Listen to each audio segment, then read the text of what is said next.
several minutes, I think, or at least like 20 to 30 seconds, I think. I'm live somewhere, it says. Hope everybody had a good Tuesday. Let me know in the chat how your sales are doing. Mine have been pretty good. If you watched my what sold video yesterday, you'll see my sales from last week. I've had a really good start to the year. I don't know exactly why. But yeah, I'm not gonna complain. My December was actually pretty slow, and I wasn't. Um, I was still listing a good bit, and yeah, I didn't really go on time away, so I don't know that. Oh god. Okay, there I am, live on the other screen. Okay, there we go. Okay. Yeah, I don't know why I had such a bad end to the last year, but uh, yeah, it's been a great start to the year. We got Fart Sack Jack in the chat. I was about to ask if you forgot you're going live. I did not forget. I did work up until about 10 minutes ago. So, yeah, I've been busy listing and shipping today. And we've got Homer Simpson in the chat too. Always great when we have Homer Simpson in the chat. And I wish I could figure out how to change my comments back. I feel like I had an older or the comments used to show up like a little. They didn't used to take up the whole bottom of the screen, not that it really matters, I just like the old way a little bit better. And also, yeah, I don't think I'm gonna be able to figure it out. Also, the streaming software I use said they were giving me the so I bought the, Restream is a big competitor to, StreamYard, which a lot of other YouTubers use to go live, and I wanted to use Restream because it was a lot cheaper to get a paid version that wouldn't have, like, their logo on the screen, and you could do higher quality, so I selected Restream for that reason, but apparently, with the Restream paid version, you have to pay a lot more to get 1080p versus 720, and they said they were gonna give me the 1080p upgrade for free, and I had it for a few weeks, and it looks like they took that away, so I don't know, I might go to, like, the free version of Restream or StreamYard. I don't really care much about the logo, but it's crazy how expensive these streaming services are for what they do. It doesn't seem like they should be as expensive as they are. Coin Pusher King says, "Hi." What kinda coins are you pushing, King? Never Too Old says, "Hello." Oh, Coin Pusher King says, "First time watcher." Don's Deal says, "Good afternoon." Started listing postcards on my eBay store. Awesome. Yeah, I think, I've heard over the last few years more and more people getting into it, but I've also heard that less and less people are selling postcards on eBay, so I don't know what to believe. Art Sec Jack, I ain't done much today. Hope you will motivate me. I'm not a good motivator for other people. I'm good at motivating myself, but yeah, I don't know. I don't think I would be a good motivational speaker. Coin Pusher says, "Do you list US first day covers?" I don't. Most of the ones here I think are pretty common, and I know a few sellers that list them at, $1 to $2, which I think is what they typically sell for, so that's why I don't really bother with them. I find them in collections every now and then.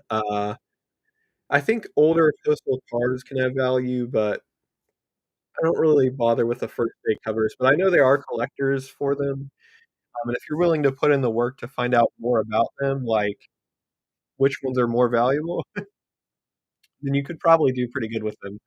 I do know there are definitely collectors of them, and I'm sure some are worth more than others, but yeah, just never really bothered with it. And the ones that I find I don't think are very valuable. Brad says, "Hi, Daniel. Thank you for sharing all of your knowledge." Thank you, Brad. Did you ever get your wire set up for the internet? I don't know. You tell me, does my sound like it's wired in? If it does, then I don't see the need to. No. No, I haven't got the hardwired yet.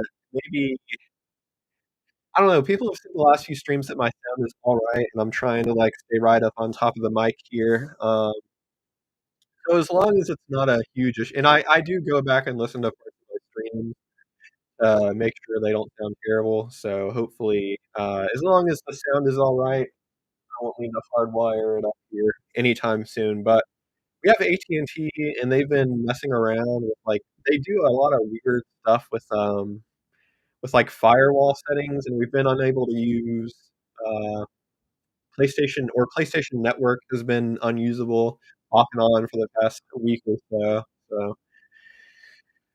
yeah, but if the sound does stay bad over time, I will investigate hardwiring and see if I can convince Mark to come down here and hardwire me in.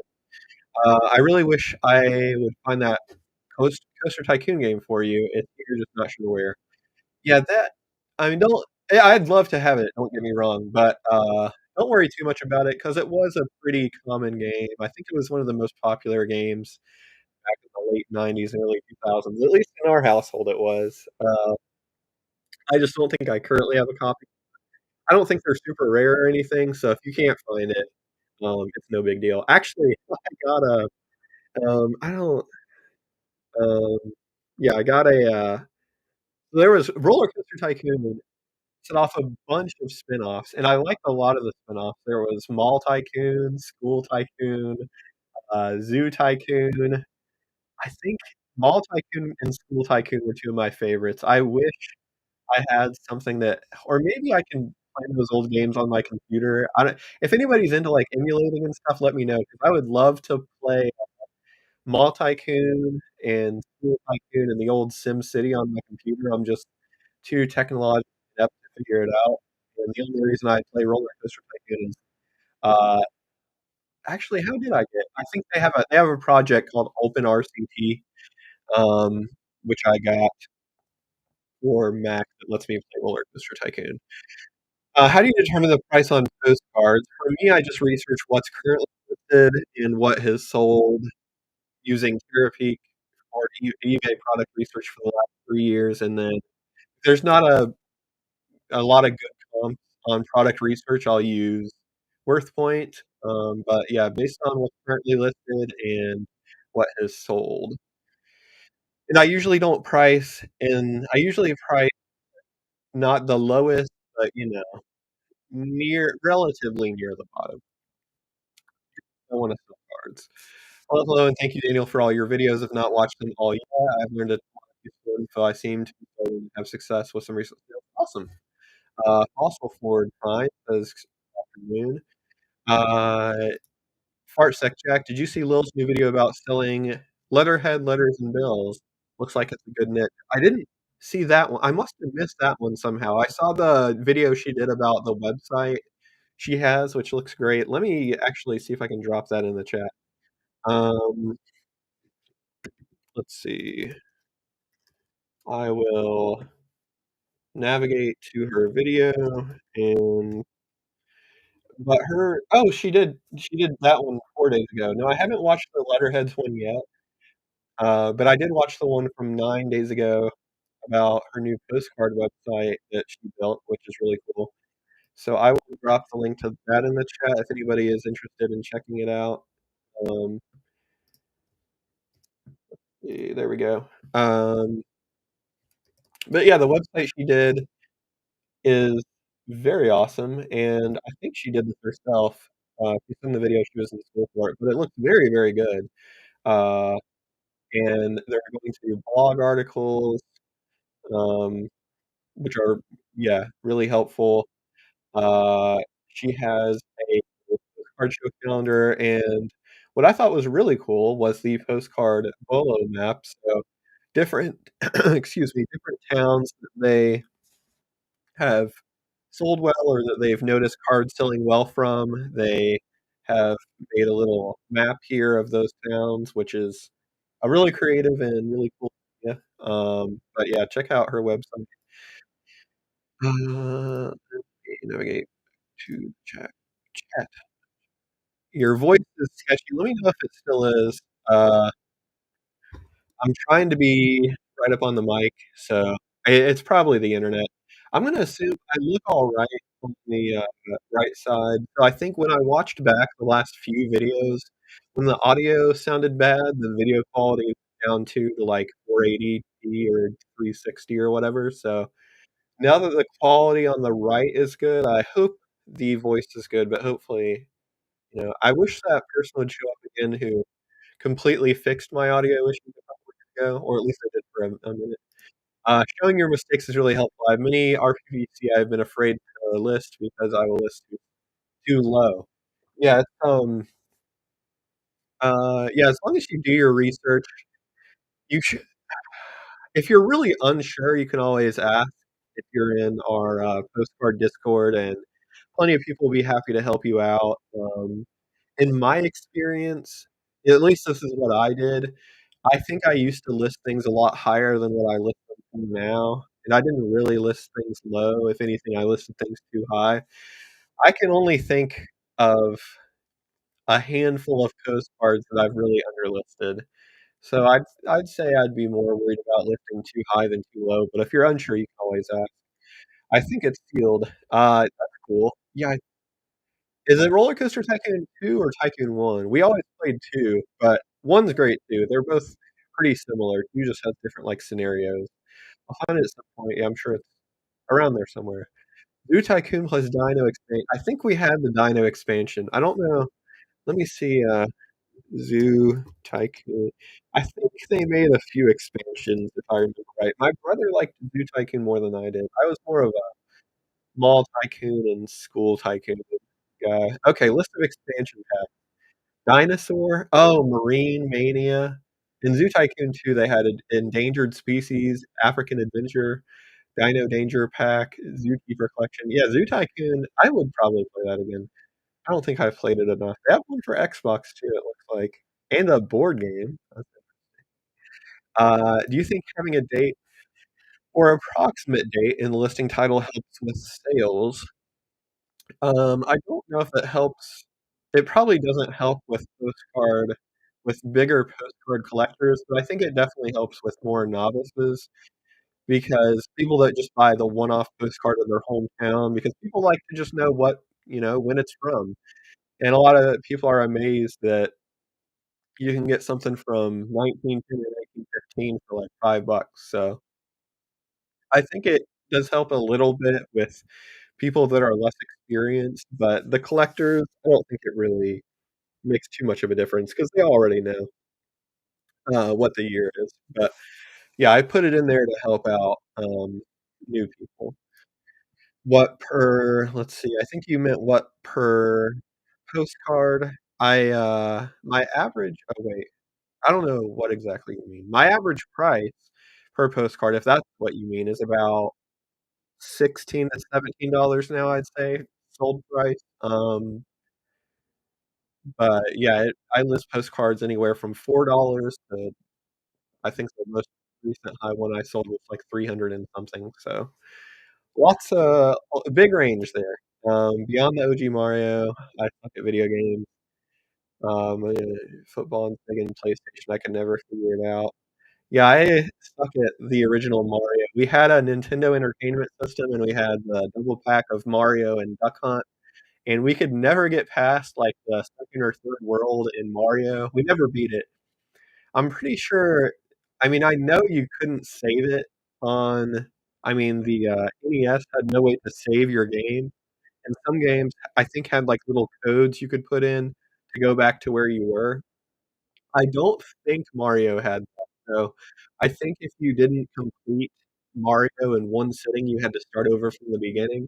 At least that's how it worked for us. We weren't smart enough to figure out how to, keep our progress the original Mario Brothers. What percentage rate do you promote your listings? I do 5%. I did do 6%. I used to do higher. I used to do eBay suggested rate when it was like 8 or 10%. But then they raised it to like 12 or 14%. I was like, "No, this is ridiculous. There's no reason for it to be this high." So I actually lowered mine, and I still do really well. So I don't think the rate really matters a ton, at least if you sell most a lot of the postcards I sell are unique, and they don't have a lot of competition. If I was only selling postcards that had a lot of competition, I might have to raise my ad, but for me, it works to have a rate of 5%. And I've done lower too, but I've had more luck with the middle single digits. I don't know why. I might try out lower again sometime, but right now 5% is working. Um, discount deals. I really appreciate the postcard show listing on your website. Really saves me a lot of time searching for shows. No problem, yeah. It's, really helpful for me too. I reference it all the time if I forget if it shows somewhere or whatever. Yeah, the website does look good. Yeah, I'm very impressed. I don't know how long that took her to design, but really great work and really impressive that she did that. Maybe one day she can make a new website for me, that would be cool. I saw that video too, really interesting niche I didn't think of before. Oh yeah, the letterhead one. I was a huge fan of Transport Tycoon and now OpenTTD.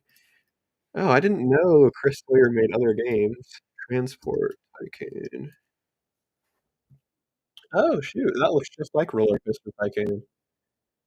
Well, I mean, obviously without the roller coasters, but what? This looks like a maybe a is this like a SimCity type of game? Let's see, business simulation game where the player acts as an entrepreneur to control a transport company. Okay. Yeah, I never had oh, they released a version for Android and iOS in 2013 based on the sequel Chris Sawyer's Locomotion. Oh, shoot. Yeah, that game looks pretty fun. Chris I'm gonna have to look that up. Yeah, it looks like it used the same engine as Roller Coaster Tycoon 2. Chris Sawyer Locomotion. I I loved the Roller Coaster Tycoon, but I didn't know he made other games. Let's see. Chris Sawyer list of games.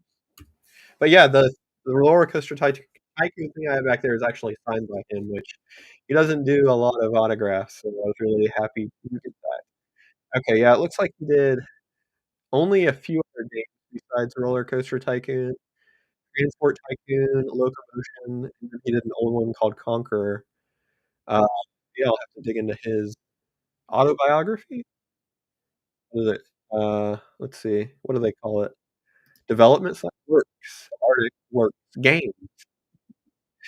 Let's see, does eBay have a limit on the number of offers a buyer can send on the same card? Yes, they do. Had a bu buyers use up all of their offers before.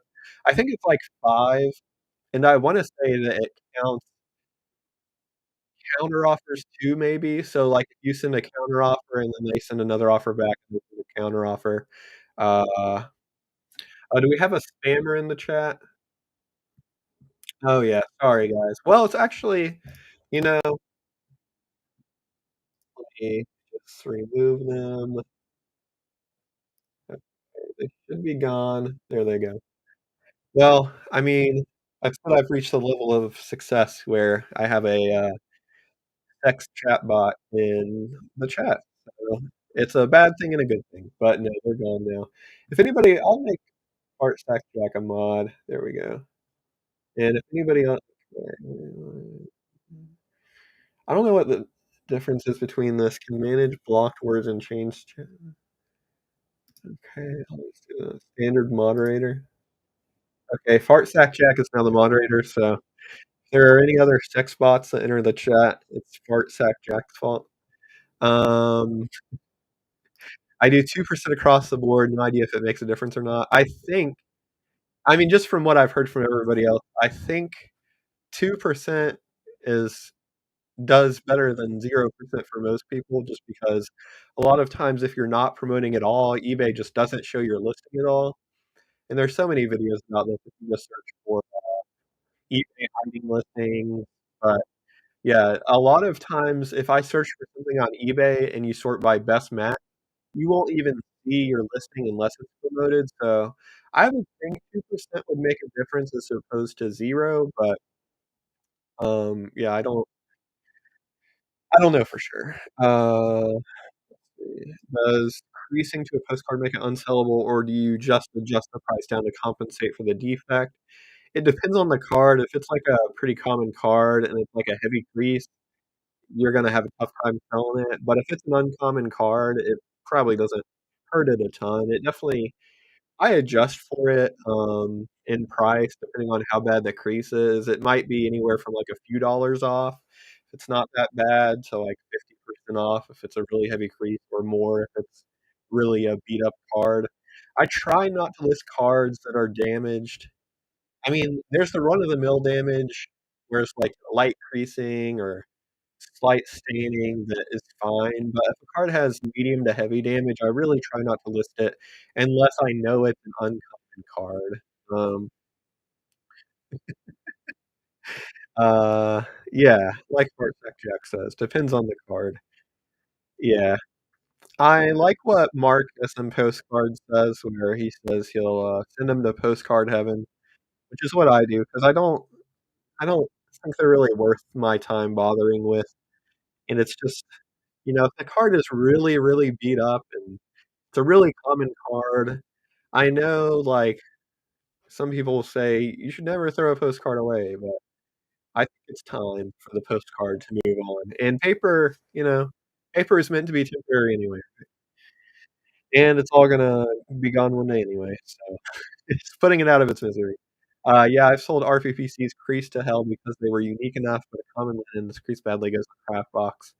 Yeah, I've had one. I have some every now and then where I think a card will be more uncommon, so it'll be damaged, and I'll pull it to list, and it's actually pretty common, and I'll price it really, really low, like at $2.95. I had one like that that sold recently, but yeah, even some now, even if I know it's like an uncommon card, I won't even look if unless I think I can get like $20 out of it, because I just don't wanna deal with a buyer saying like, "Yeah, I didn't see that it was," because that's happened several times. Buyers don't really examine the pictures closely enough, and then when they get the card, they're like, "What is this?"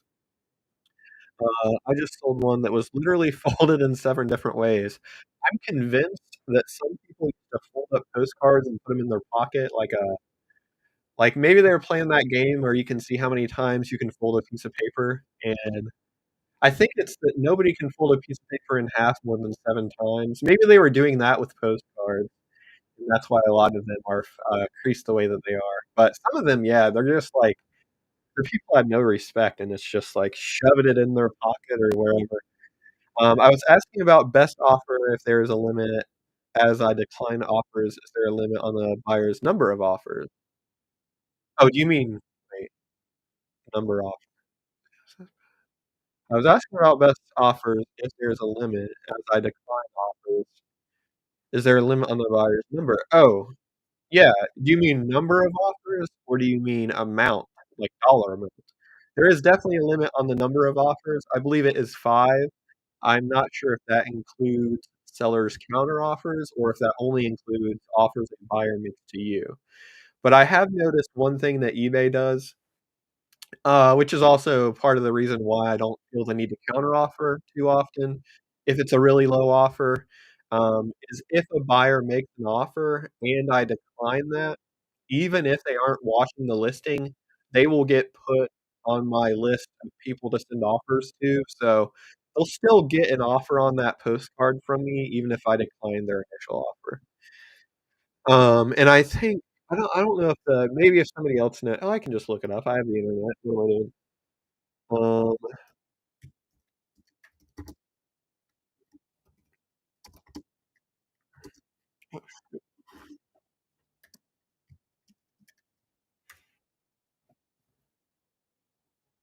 yeah, 5 offers is the limit.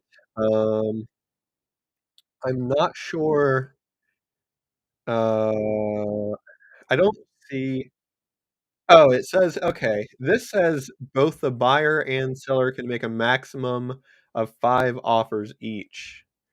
So, I guess you can each go back and forth 5 times before you reach your limit, which I've had a buyer reach the limit because they kept spamming offers, but I've never had,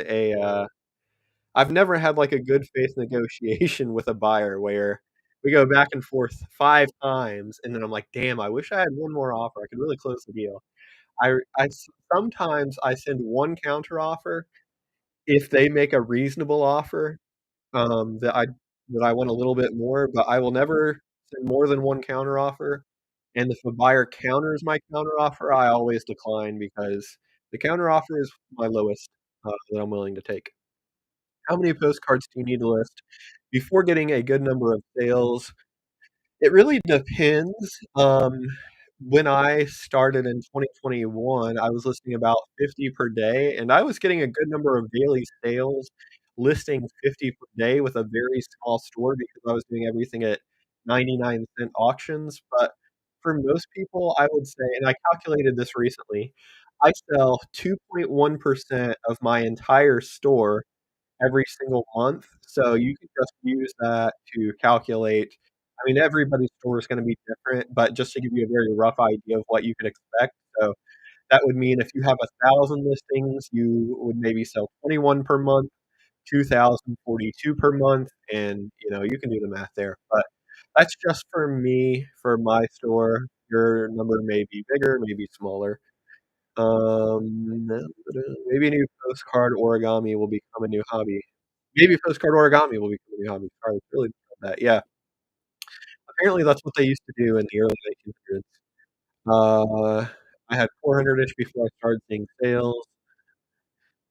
I've got a small store, about 400 postcards currently listed, and have gotten a sale or 2 a day, but that's, of course, up and down with some gaps. Yeah, with mine, I've had a relatively slow day today. I'm hoping it picks up a little bit, but I've like I've said, I've been doing pretty good so far this month, and I do usually at least 20 a day. Let me see what I'm at for today. Wait, can I not I hate the way that the eBay traffic looks now. I really miss the old. They made the new one look like the mobile app, and I really do not like the new look of eBay traffic. It's not not good. 47 offers to send? I just sent offers. Oh, maybe those people are, oh, your quantity sold, here we go. Uh, okay, yeah, so for the last week, what are we at? What is today? Tuesday? Okay. Last Wednesday, I sold 12 postcards, that was a pretty slow day. Last Wednesday, yeah, last Wednesday I sold 12, last Thursday I sold 28, Friday 31, Saturday 21, Sunday 31, Monday 19, and today I've only sold 7 so far, so I'm hoping it picks up a little bit. It's been slow so far today, but yeah, I'd say I average 20 or more per day. On good days, I'm selling 30. Um, what unit price do you pay per card? It really depends. Um, some cards I every now and then I'm able to find good unpicked lots of cards in the 10¢ range. More commonly, I pay 20 to 30¢ per card for unpicked lots. Um, obviously, I really, really try not to go any higher than that because it's just hard to make your money back, and you do eventually, but you don't wanna be if you spend much more than 20 or 30¢ per card, then you're just gonna be doing a lot of work for very little money, so I really, really try not to go above that unless it's really good stuff. That being said, I have had collections of, like, aviation reel photos that I spent $7 per card on, so and that was a smaller collection. If it was, like, 1,000 or 2,000 cards, I just wouldn't have been able to afford it, but, yeah, it depends the quality of the cards, but I would say if you can get it in the 10 to 20¢ range, you're doing good. And you can go a little bit more than that if, it's really good stuff, but anything significantly higher than that, and in my opinion, it's kind of the danger zone where it's just gonna take a while to make your money back, and you may not make money for a while, especially if it's a larger collection. I have 1,000-ish waiting, hopefully a couple thousand before I do postcards again. I'll just list them all out. Oh, you mean like 1,000 postcards waiting to be listed? Yeah, got a good couple of lots that I'm working from, seen some decent sales, and have to keep upscaling, yeah. And it doesn't scale one for one, so, if you have, like, because when I had 2,000 postcards or I know when I had around 5,000 listed, I think I was doing about 10 sales per day, and now I have, like, 27,000 of 'em, I'm at 20 to 30 sales per day, so it doesn't scale linearly because the listings that stay up are gonna be the ones that people aren't as interested in just naturally. better cards are gonna sell more quickly, so as time goes on, unless you're just listing more and more and more every single day, then your store is naturally gonna be filled with more postcards that are slower sellers just 'cause that's the way things work. But yeah, I still sell every single day postcards that I listed like 2, 3, 4 years ago even, so, it's definitely a long game, and if you are willing to put in the time, it's really, really great 'cause it's at the beginning, it's tough because you can do a lot of work with not much payoff, but once you get to a point where I'm at and I can go a few days without listing and I'm still making like $300 and $400 a day, then that's pretty good. CBK, I don't keep track of that kinda stuff. Oh, what unit price do you pay per card, I think is what you're responding to. Yeah, the new eBay traffic page sucks. Yeah, they tried to integrate it into their mobile app, I think, at least on, um at least on iPhone, they have a traffic page in the mobile app, and that looks to be what the traffic page redesign on the website is based off of. I really don't see why they would feel the need to redesign the website like the mobile app, but whatever. Paul for supercharge. I'm not involved. What is the background on blank back cards? So if you have a card with a blank back, I would say most likely it is not a postcard, but it could be a postcard. Just because most postcards were meant to be mailed, and the vast majority of postcards have stamp boxes at the very least, and the vast majority also say postcard on the back. It depends on what is on the front of your card. It could be an arcade card. Arcade cards are I think you buy them out of, like, vending machines. I think they're most popular in around the 30s and 40s. I don't sell a lot of them, but they're around the same size, and they're a little bit thicker than postcards, but not postcards. Yours could be postcards. I'm not saying they're definitely not, but usually postcards, have postcard written on the back and or a stamp. A newbie question, do they sell excuse me, do they sell boxes to store Continental cards? I can't find any, or maybe those cards can be squeezed into regular postcard boxes. Yeah, you can use, I have my Continental cards. Sorry, I'm sure none of you can hear me right now since my head is turned around. Let me get my box and show you what my Continental cards look like. Yep, here they are. Uh, sorry, I'm trying to show you this the best I can, which is not very good. But all of okay, that's a little better. All of these cards at the front right here are Continentals, uh, right here. Um, oh,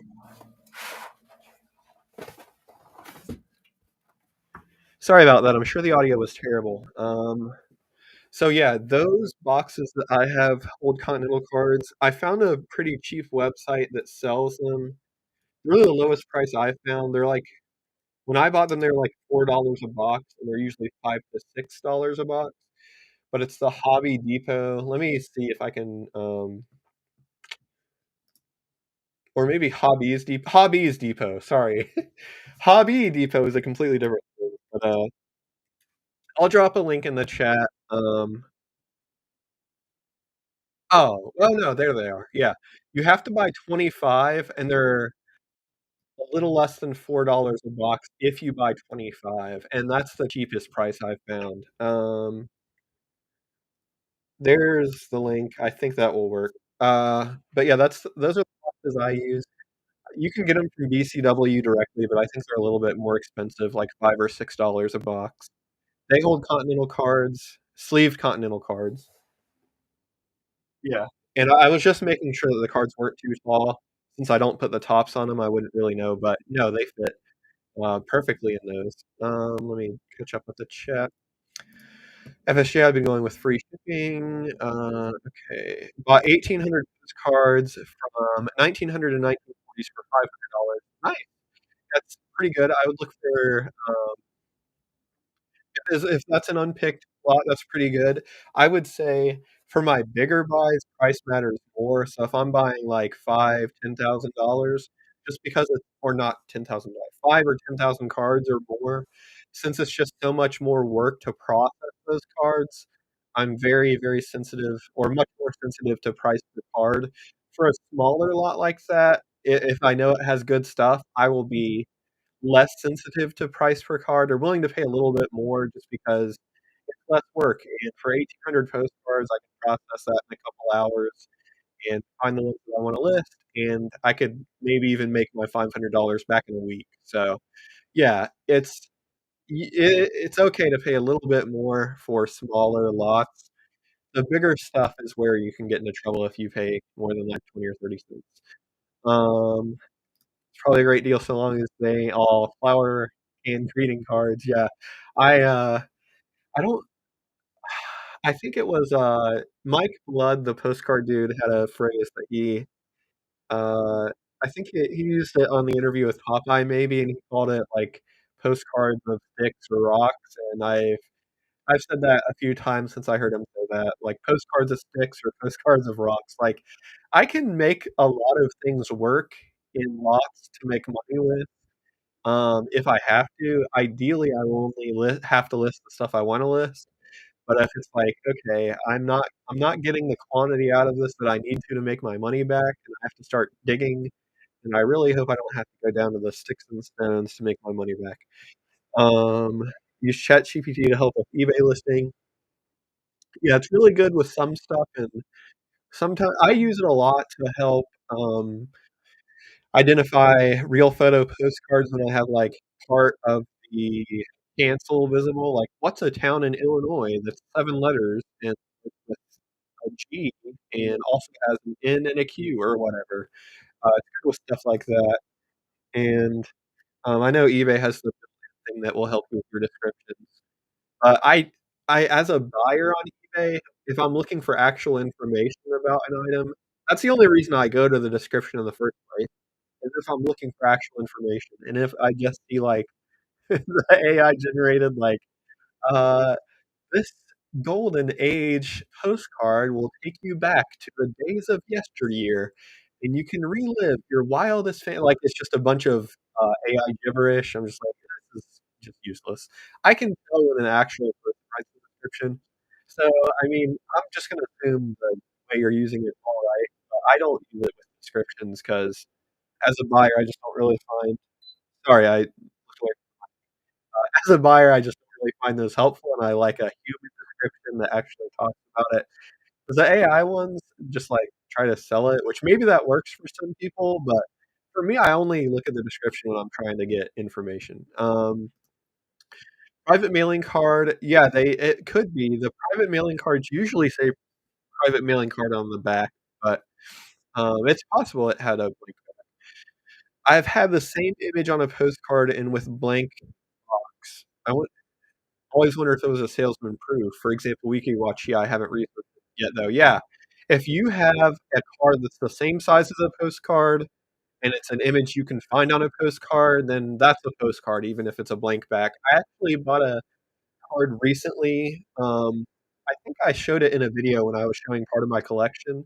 I bought it for my collection from another, bigger seller. It was a car dealership postcard, and it was a Kurt Tyke postcard, and it had their date code on the front. It was the exact same size as a postcard. It was linen.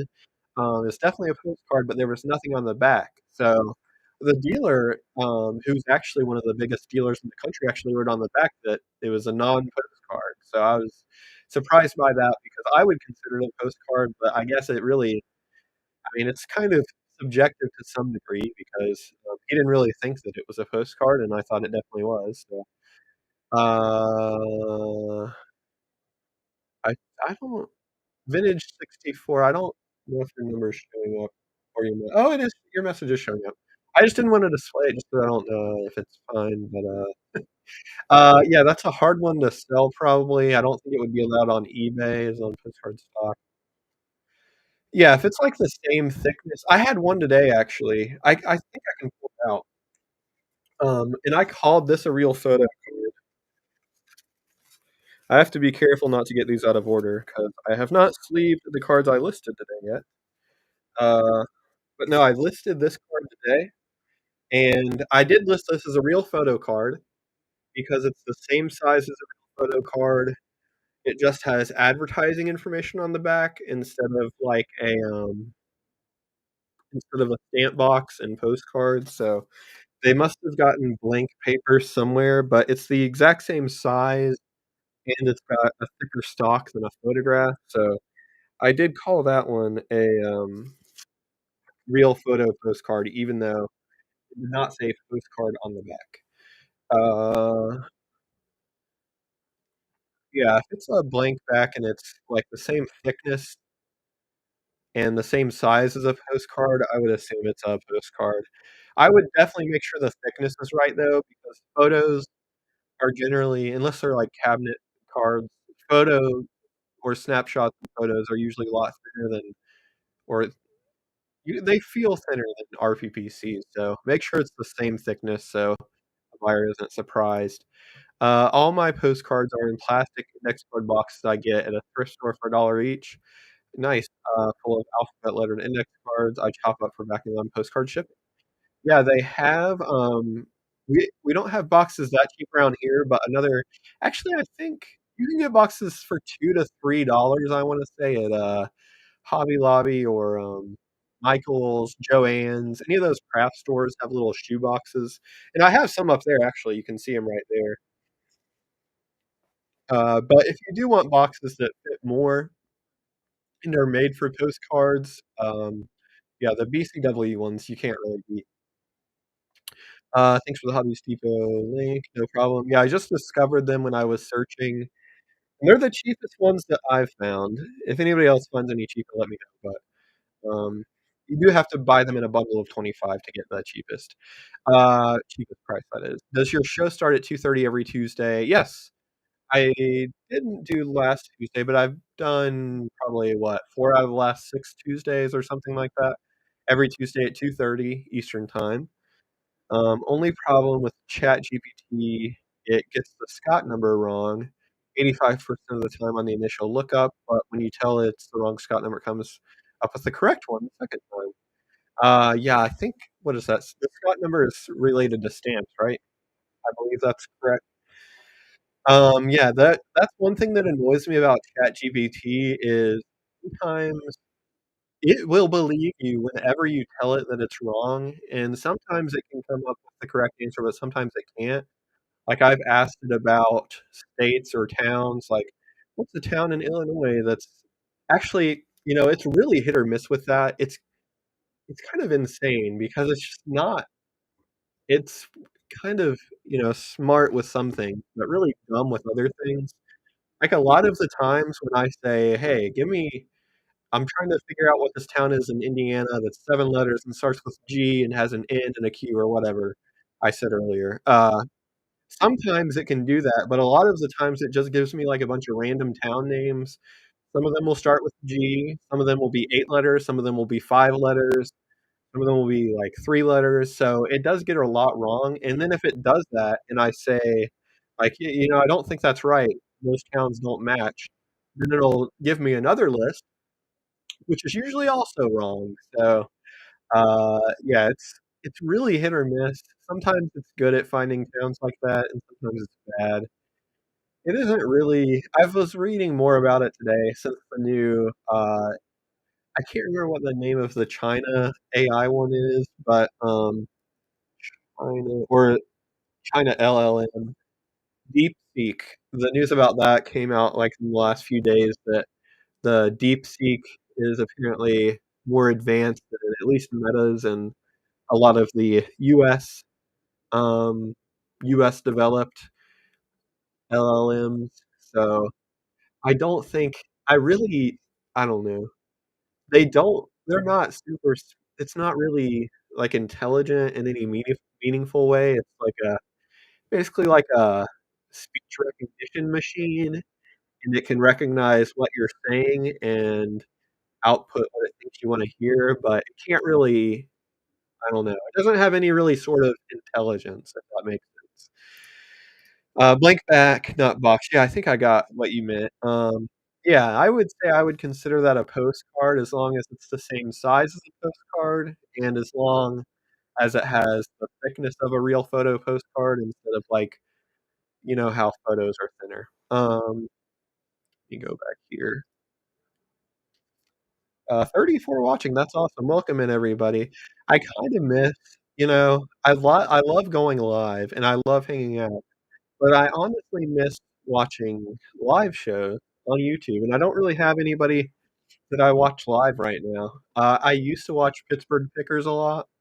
I know Fart Sack Jack did too. I don't know if anybody else here did, but they were great. I'm sad that, they're not doing their lives anymore. Popeye's lives, I miss his. I guess those are really the only 2 I watched, but I really miss them, so I wish somebody else would go live so I could enjoy being on the other side. But no, I really like hanging out and, going live. Just close some of these tabs. I am a tab accumulator.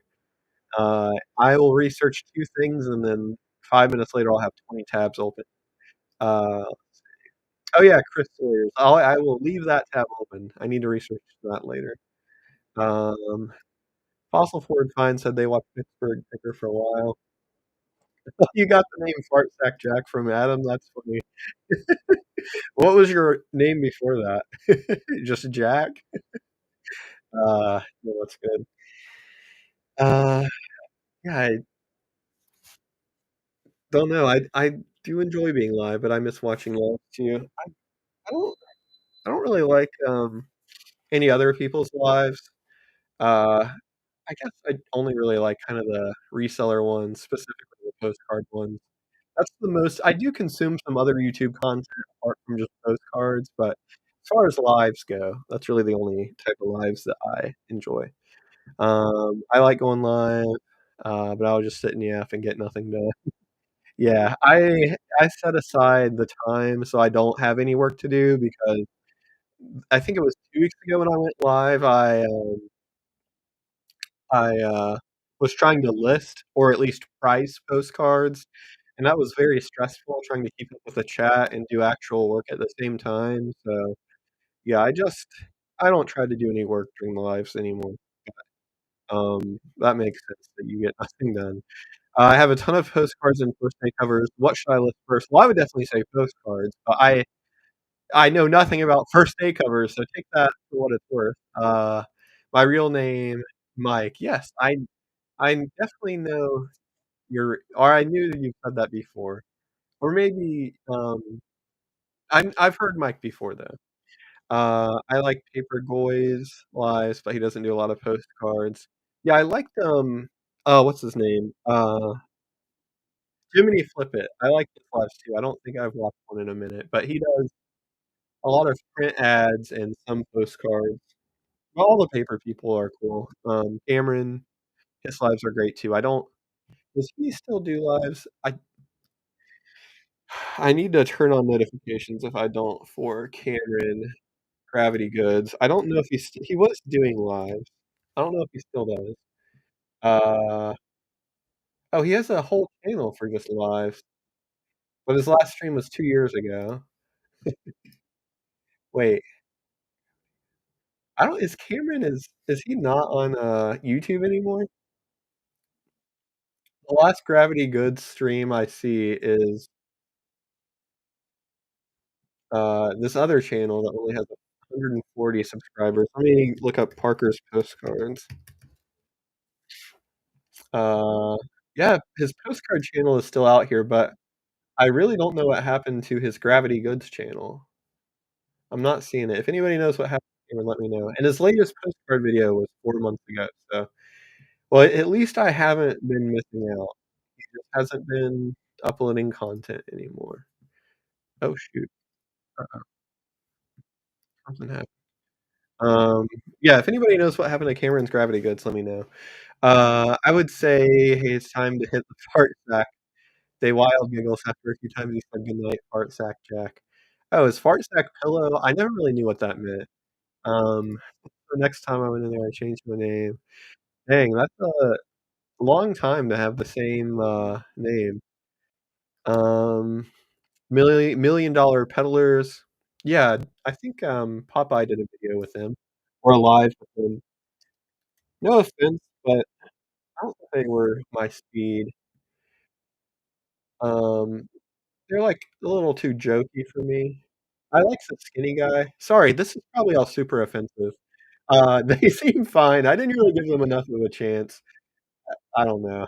I'm sorry I said all of that. I haven't ever given them a chance. Maybe I should give them $1,000,000 Clippers. Um, I haven't seen him or Jackass Retro live in a year or so. Yeah, Matt went live, like, a month ago, and he said he was working on something, and he'd be back in a few months or something like that, but, yeah, hopefully he starts doing the lives again because he was, uh, very consistent and sad that he is no longer doing them either. Museums and souvenir shops sell prints of photographs with the same type of paper or cardboard.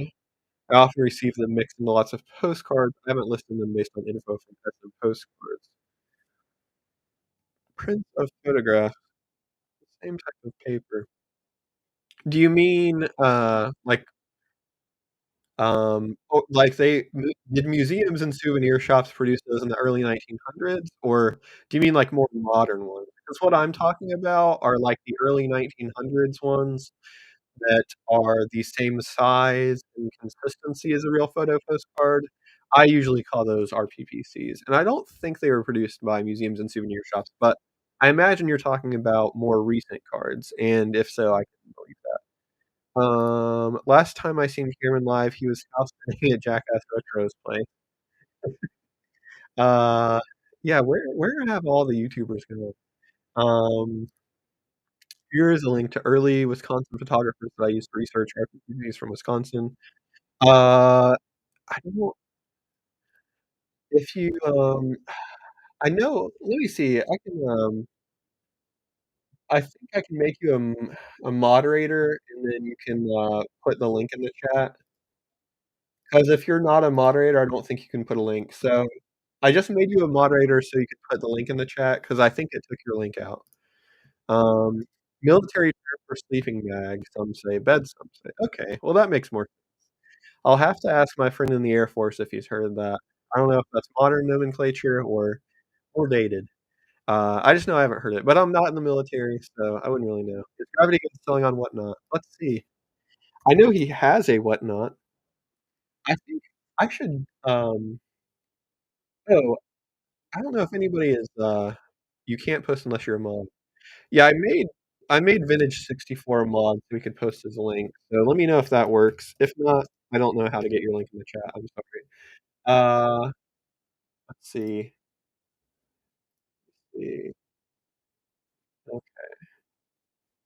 Okay, so nobody has really messaged me on Whatnot recently, that's good.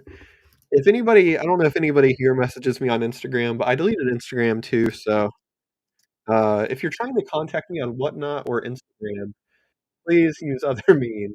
Oh, wait, no, oh, Gravity Goods is on or his profile is still active on Whatnot. His last review was July of 2024 though, so I don't think he's sold in a while. Yeah. I don't see Cameron's YouTube anymore though. If we have any detectives in the chat, let me know if you can find out what happened to Cameron because I don't like it when people just, fall off the face of the earth.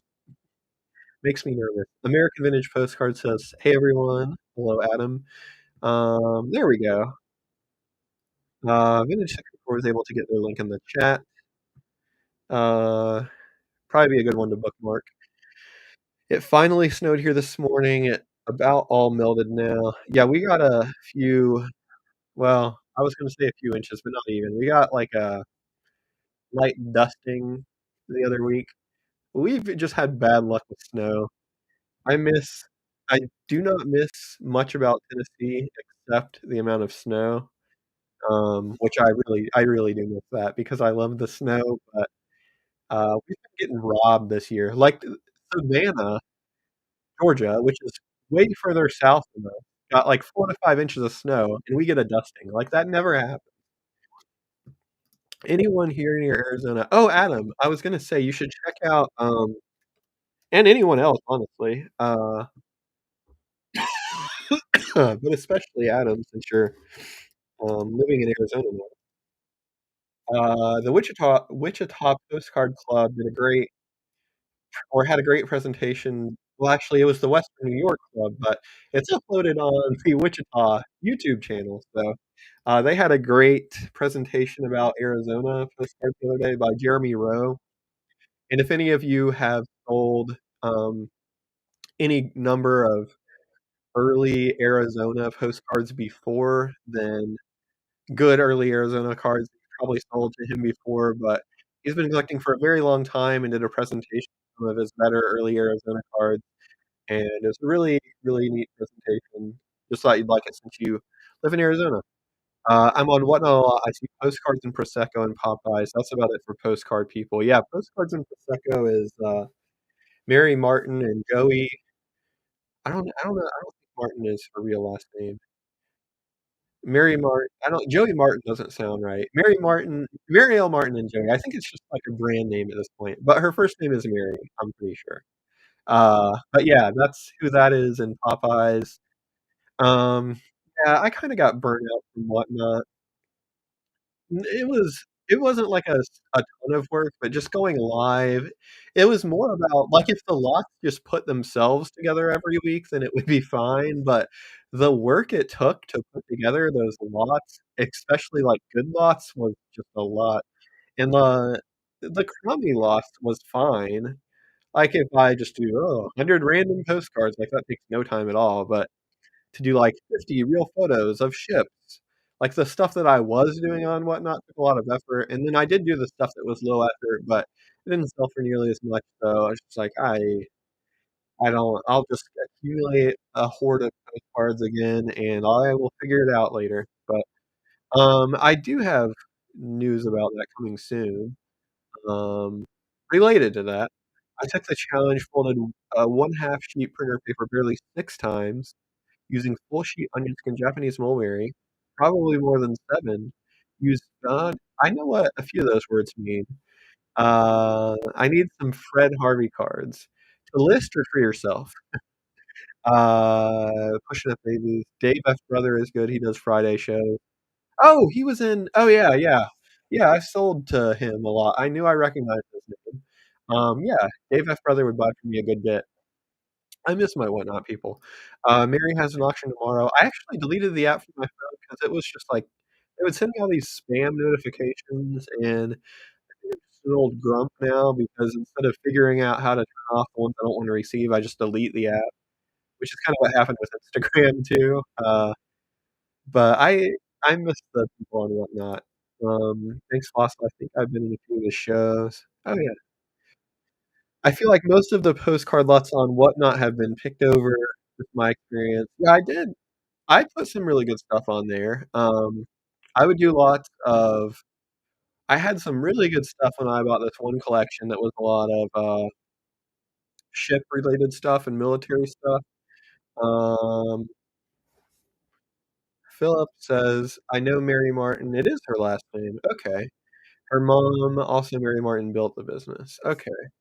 I was talking to I don't know if he'll watch this video. I don't know if he watches my lives, but I was talking to another longtime dealer out of Georgia, and for some reason, I swore that he told me that Mary Martin wasn't her real name, but maybe he was just messing with me. Yeah, I knew that yeah, it was like a family business though. Um, but yeah, it's really cool. I don't maybe her middle initial is not L. Maybe that's what he was saying. Mary has an app. I was just on her website. I don't think she has an app. I missed your sale, unfortunately. Oh, you mean when I was on Whatnot? Yeah, I it was not a prolonged period of time. It's a shame people aren't selling the curated lots on Whatnot. I don't know why people buy 1 card at a time. Yeah, a lot of the, I, I mean, I don't really wanna trash anybody. A different business model, probably even better than what I was doing.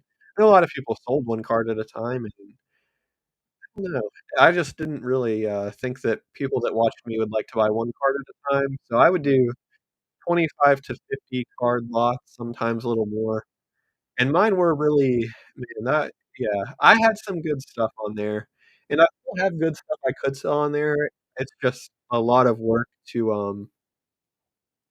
to curate it. So I think what I'm gonna do is just sell box lots again, and I'm gonna, like, put them together for people. So if you tell me like, "Hey, I want a lot of these states," or "I want state views," or I don't have a ton of real photos, I could probably do a little bit of real photos. Um, I'm gonna try and do, like, boxes for people instead of lots to make it a little bit easier on myself and also to give people a deal. Not that my lots on Whatnot went for insane prices, but definitely higher for the what I would sell them for as boxes. But yeah, I had some good stuff there. I It was just a lot of work, and I just didn't have the energy for it anymore. Yes, I got a few good lots of Japan off Daniel when he was on Whatnot. Yeah, I would still think the best stuff I had on Whatnot was the stuff that I know sold well, but I just didn't wanna do it myself. So I sold, like, a quite a few lots of Santas, artist sign I would have lots of artist sign cards. I would have, I had this one lot went crazy. I didn't think I would sell it went for, like, I wanna say almost $2 a card. It was these flower women, and it was, like, kinda like anthropomorphic women as flowers, um, and that one went insane, but, yeah, the best stuff I had on there, I would say, is just the stuff that I didn't wanna deal with, like, some good real photos I didn't wanna work to identify, stuff like that. But and I still have a lot of boxes behind me that are organized by those topics. It was just a lot of work, and I'll probably just to, um, just to keep my sanity, I think I just need to sell boxes instead of selling those curated lots, even though it will be less money. It's just less work, and it's more sustainable for me. Um, Mary is Mary, don't remember hubby's name. I guess he's not in the postcard business. He must be the faceless postcard business partner. No, he probably doesn't have anything to do with postcards. Have 104 listed, sold 5 so far. Let's see. As a collector, I love handpicked individual cards on Whatnot. Would be hard to buy to resell on there, though. Yeah, I think that's I know people on Whatnot that do sell the individual cards. I just don't think that the collectors were really watching me. I think most of the people that watched me wanted the lots to resell, which is what I offered, but I don't know, I just never really experimented with the individual cards, and I don't I don't think it would've worked that well for me because I know a lot of people on Whatnot buy individual cards to resell, so, like, it's just kinda not good for both of us because if I'm selling a card individually on Whatnot, I'm gonna get less than I can get on eBay, and also after, like, fees and everything, you're not gonna be able to make that much of it on it, so it's probably better just to do the lots, at least for me it was. But if you have a lot of collectors watching you, then I would say definitely go for the individual cards. Mike B has been selling mixed curated lots through his eBay, seems to be going alright for him. Yeah, oh yeah, Mike Blood, yeah. Yeah, yeah, I know he has a ton of stock that he wanted to sell, and really every dealer has some stuff that you can find that you can buy from. I mean, from bigger sellers, it might be, you can't really find that much that you wanna sell yourself, but, like, for me, I just really like the town views, and I didn't wanna deal with the artist signs, Santas, unidentified real photos, stuff like that, so that was the better stuff to buy from me, and then somebody like Mike, a lot of the newer stuff he doesn't really like, so, like, Continental cards, Chrome motels, stuff like that from him. I've bought some good motels from him. I went into one of his Whatnot auctions, and I bought a lot of motels for, I think, $15, and I sold one of them for $20, so you can still do alright buying from, larger dealers if you know, like, what they don't necessarily like to specialize in, but I prefer, buying from, like, collectors or dealers that are selling their stock or in-person dealers, but, you can get some good stuff from online dealers too. Starting Whatnot is hard, but most stuff may not sell, so roll it over to your next show. Yeah, I think I wanna say I had maybe only, like, a handful of lots that didn't sell, knock on wood. well, I guess not knock on wood, it's not like I'm selling on Whatnot anymore, but I was lucky that most of the stuff I had on Whatnot would sell, and most of it got multiple bids too, and I think I would start lots of 50 cards at $10, and they'd be pretty decent cards, so, I think that's why I sold most of what I had. Most of Whatnot is geared to collectors. That's interesting. Is that would you say that about the postcard category as well, or just, Whatnot overall? 'Cause I would say, at least with my experience in with people selling postcards, it seemed to be most resellers, but maybe they're just, like, the louder minority, I don't know. But that's just the, perception I got from my brief time on Whatnot. 95% of my eBay inventory comes from Whatnot, and I do well with it, but I don't buy the individual cars, I'm buying specific lots. Yeah, um, that's what I would guess. I know a lot of people buy yeah, I was telling I doubt this person's watching this video. It's not anybody I know or that I've messaged before on Whatnot, but people that I just saw in the paper category. Again, if you've ever messaged me on Whatnot, this is not you. This is somebody I had no contact with, but I'd see people, buy stuff from one seller on Whatnot in the paper category, like, buy it individually for, like, $5, and then, like, a few weeks later, they'd be trying to sell it on their own stream for $6, and it's like, "Is this a business? Or, like, are you trying to make money doing this, or are you just hanging out? 'Cause I don't see what you're doing here." And that seemed to be going on a fair bit on Whatnot from what I saw, which I didn't really get. I always did the bulk lots. I try to do at least 50 cards in every lot. I geared them towards resellers. I put good stuff in the lot. They went for good prices. Some of them went for really good prices, and it worked for me, but, it's just a lot of work.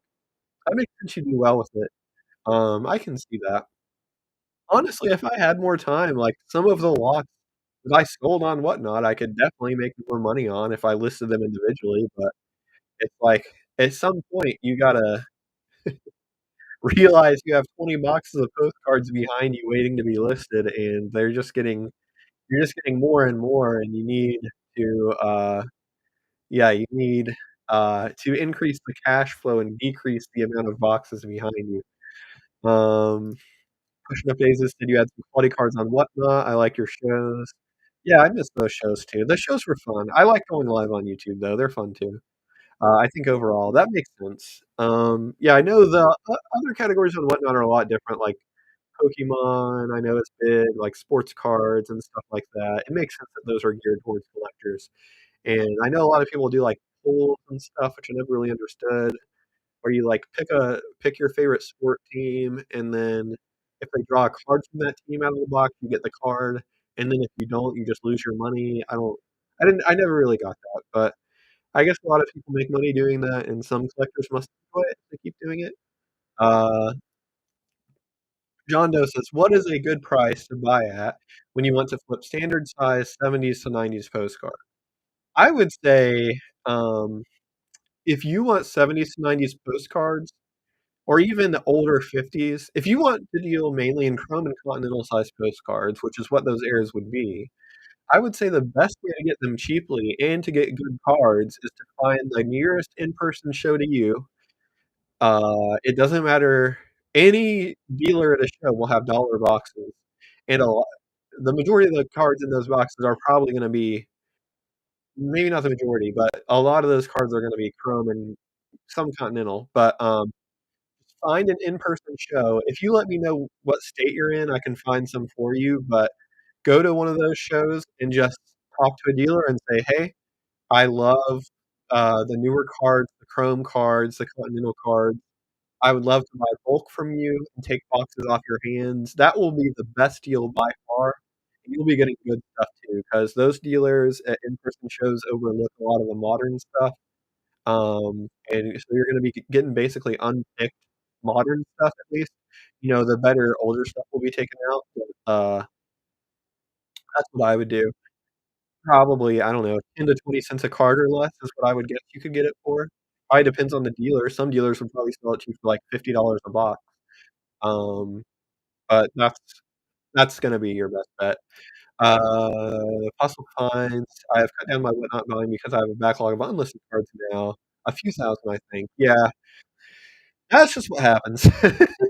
What I do actually, and I recently started doing this, maybe I'll talk about it in the video. I don't think it's like that maybe I'll mention it in the video. It's not, like, good enough to where I could make a video just on it, but what I do now when I get new stuff in, just because I know I have I mean, you can see all the boxes behind me of stuff I need to list. When I get a new collection in, I sort through it 2 times. So the first time, I pick out everything I want to list, which is generally everything I think I can sell for $10 or more individually on eBay, or anything that might sell for a little bit less but would sell very quickly, like some motel cards or Wiki-Waki or Disney World, stuff like that. And I don't list all of it. I shouldn't say Disney World because I don't really even pull out Disney World anymore or Disneyland. But I do still do most Wiki-Waki, I think. But anyway, I do that first pass and I pull out everything like that that I want to sell for $10 or more. And then after I do that first pass, I go through that. I don't go through everything again. I never go through it again. I only go through stuff one time. I'm done with the rest, but out of that stuff I pulled out, I go through that again and pull out the very best of that, and then I prioritize and list that stuff first.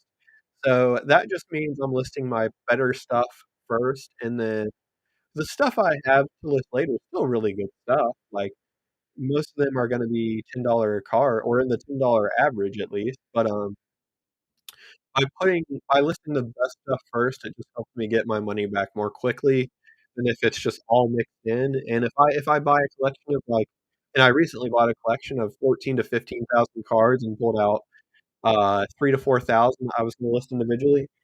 If I just, put those 3 to 4 boxes back on my shelf, like, there'd be great cards in there that I wouldn't make any money from for months, if not years, but I pull the best cards out of there. I think out of this, it was like 400 of the best cards, and I've made really good money, had several hundred plus dollar cards. So that's what I've been doing recently with, um, when I buy, like, collections or lots or stuff like that. Not go through it twice, but go through what I went through and find the very best stuff to list first. I'm with you, I love listing state views. I listed 10 Valentine cards yesterday, and it nearly killed me, just not enjoyable. Yeah, I will do some Valentines. If it's a signed clap or like a what's the other Brundage, I'll list that, but other than that, I really don't do any Valentine. I just do the clap saddles and Brundage because it's really quick and easy for me to look it up, and it's usually like a $10 card, so that's why I do those, but I don't mess with hardly any holidays except Halloween and better Santas. And I don't really list Santas anymore that are under $10 where, you know, maybe it's just there's more white on the image, it's not as colorful, there's not much going on, and it's just like a Santa with a tree or something. I don't know, but yeah, I don't, sell a lot of holidays individually. Sounds like me, bye, bye, bye, been lazy listing them since I also sell coins and trading cards in my store. Yeah, I've been pretty good with keeping a decent balance, of it's been growing, but, let's see.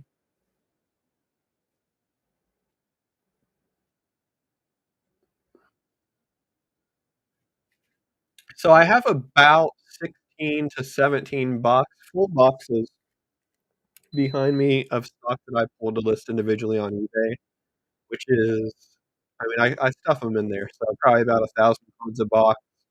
Um, and so I always know how many months of inventory I have to list, and if I'm getting low, I know I need to buy some soon, but I'm at a point right now where I know I don't need any, but if something falls into my lap, then I will buy it. But right now, I would say I have about an 8-month supply of postcards to list on eBay, so if I bought nothing else, I would probably run out around the beginning of October or November, maybe. Um I love St. Patrick's cards, but that's the only holiday I enjoy listing. I do July 4th too. I like those. I forgot about that. Postcards sell across lots of categories on there. I see them in vintage decor and craft, junk journal shows too. I know they sell in those. I just never really went to any of those shows. I was bad about going to other people's Whatnot shows. I didn't really buy any on Whatnot. I mostly just, sold. and it seemed, um, a lot of people buy a lot on Whatnot and also sell a lot on Whatnot, and I just never really liked the buying because the stuff that I would buy was, like, the exact same stuff I would sell. So it was like, if I buy this, well, then why am I selling this? But if there was, like, you know, somebody on there selling this incredible postcard collection, sure, I would buy that. John Doe says, "I found a resale consignment store that had hundreds asking a each of Michigan." I assume you mean hundreds of postcards. It doesn't sound bad, a dollar each. I would just go through and probably cherry pick ones out for a dollar. If you can pick cards yourself for a dollar each, you really can't do that bad. And it's pretty, I mean, maybe not if you're really new, but for me, it's pretty easy to find cards I think I can sell for $10 or more at, like, an antique store, so as long as the price is right. There are so many motel cards on eBay now, it's like Halloween. Once there wasn't many, people started talking and then endless supply. Yeah, I say motel, but really the motels I list now are what I would consider visually better motels. So, well, also, I do list some Route 66 motels, but what I mean by visually better motels is, like, has a very large motel sign, there's a gas station connected to the motel, there's a restaurant at the motel, there's really nice old cars in front of the motel. That's what I mean by visually better motel. If it's just, like, some dumpy motel in Florida, then I'm probably not listing it, and I I know that on some I'm missing out on because some of them are gonna be more uncommon cards that sell for $20 or so, but, yeah, it's just about, the work versus the effort, or the effort you put in versus how much you make. Adam says, "I still have about 5,000 to 10,000 cards I got back in April to go through and post. I'm hoping to do a large card shopping binge this summer, may go to a show." Yeah, you've got the one in Denver and the one in Arizona that I think is maybe 3 or 4 hours from the Grand Canyon. That's in Phoenix. There's one in California too, but it's probably quite a ways. Uh, Daniel, you ever buy any cards on Del Camp? I've been looking at some high-end foreign cards. I used to buy some cards on Del Camp, but it's now banned in my state, so I don't anymore.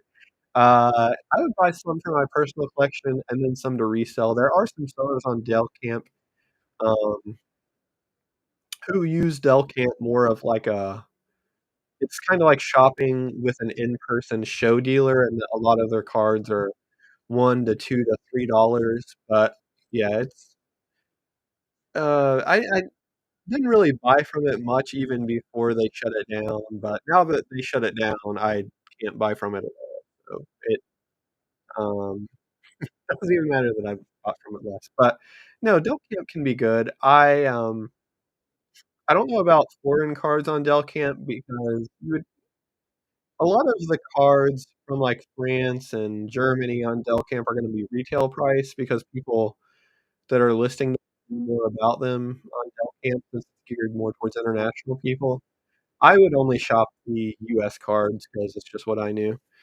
John Doe said, "I just got into the postcard category. I find them extremely easy to list, and they don't take up space, but I rarely see any in my area, and I don't plan on going all in. I specialize in books/media." Yeah, you really have to go all in, you really just have to have a lot of places to potentially buy from, and I definitely wouldn't be able to be all in on postcards if I didn't have people, like, finding my website and finding my videos and reaching out to me that way, with, like, collections that they're trying to sell, so, yeah, it's really hard to, go all in on postcards. How do you inventory your cards? I label them PC 0001, PC 002. Do you mean like an eBay or, like, physically label them? Actually, I do the same, so it doesn't matter. I physically label them just 00001, etcetera. So basically the same way you do, but I only sell postcards, so I don't put PC before it. Um, and yeah, I started at number 1 and never repeat a number like Fossil Ford Find said. I just crossed 44,000 today. So, I mean, I have somebody I buy from my labels from on eBay, and they're really good about they have pretty good prices, and they're good about printing them all and then mailing them to me, so I just use them to buy from, um, and just do numbers. A lot of other sellers, probably the most common way to do it is just the letter method where, you'll put a tab in your box that says, A1 or A2, and then so forth with every letter and number combination there is, or just however you wanna do it. I'd say that's probably the most common, and how that works is you just write A1, and then you put, like, 50 cards behind it, and then do A2, and then another 50 or whatever, and then add that to either your SKU field, SKU, whatever, SKU, and then also put that in either your eBay title. Wait, I just said that. Yeah, put that in either in the SKU field or your eBay title, and then reference that when one sells, so, you know? You can see a lot of sellers on eBay have this in their title, like, BC1 or whatever, tells them what tab to look behind, and then they have to sort through that to find the specific card.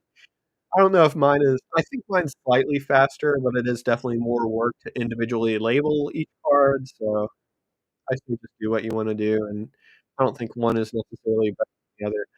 I do like having everything individually labeled though, 'cause obviously, I have had this happen before where I drop a box on the floor and the cards go everywhere, and it's a pain to reorganize them by number, but it would be way worse if I had tabs and if they, got mixed up that way, and then I had to try to figure out what tab they should go behind.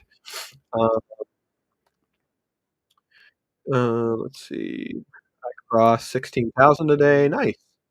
Um, I don't know if you mean SKU. I assume you mean SKU since that's what I was talking about. Yeah, so yeah, it's one thing I keep an eye on too, and it helps you know, like, how many total you've listed, which I guess is another pro. So I know that since I started doing it this way, and I was just doing auctions at the beginning without any numbers, and I just had a box of cards, so I haven't done this for every card I've sold, but for at least for almost 4 years, I've been doing the inventory labels, and I just hit 44,000, and I have 27,000 cards listed, so, I mean, it's easy to do the math and say that out of those 44,000, I have sold, at least 17,000 of them. I think that might work out. Uh, you ever thought about outsourcing? They make the drafts and you do the price and research. Yeah, I've tried that before, but, they didn't really do it how I like to, and it's not like I have some secrets. I'm like, "Oh, I don't wanna teach you how to do it." I don't care about that. It's just I got the impression that it would take a lot of time and energy for me to teach them how to do it the way I wanted them to do it, and I thought that would have just been better spent doing it myself, and I make plenty of money myself. If it was ever if I was like, yeah, I could pay somebody to do it and make so much more money, then I would do it, but I really don't think it's that big of a difference. Um, but yeah, I've just always done everything myself. I modeled mine after Market SM Postcards. Yeah, I started I can't remember if I found Mark before or after I started doing the inventory system, so I don't know for sure if I modeled for him or if I just happened to do the same thing that he did, but yeah, I do the same thing he does. He prints his own labels though, which is, something I never wanted to do, so I just buy my, inventory labels, and I also don't reuse or I what am I trying to say? I don't, use a new sleeve when I send a postcard out. I just use the same sleeve that has the label on there, and I know I've had only one buyer ever complain about that out of 15 to 20,000 postcards I've shipped like that, so nobody really has an issue with it. And it's just much less work for me than to try to take out that card and to put every card in a new sleeve, especially when I'm selling 20 to 30 a day, so I just ship the card with the number on it. I know some other sellers do that, some sellers put it in a new sleeve. Whatever you wanna do. If you wanna do the extra work to put it in a new sleeve, I'm sure buyers will appreciate it a little bit more, but for me, it just wasn't worth the work, and I figure most buyers will have an extra sleeve laying around if they're a postcard collector that they can put it in.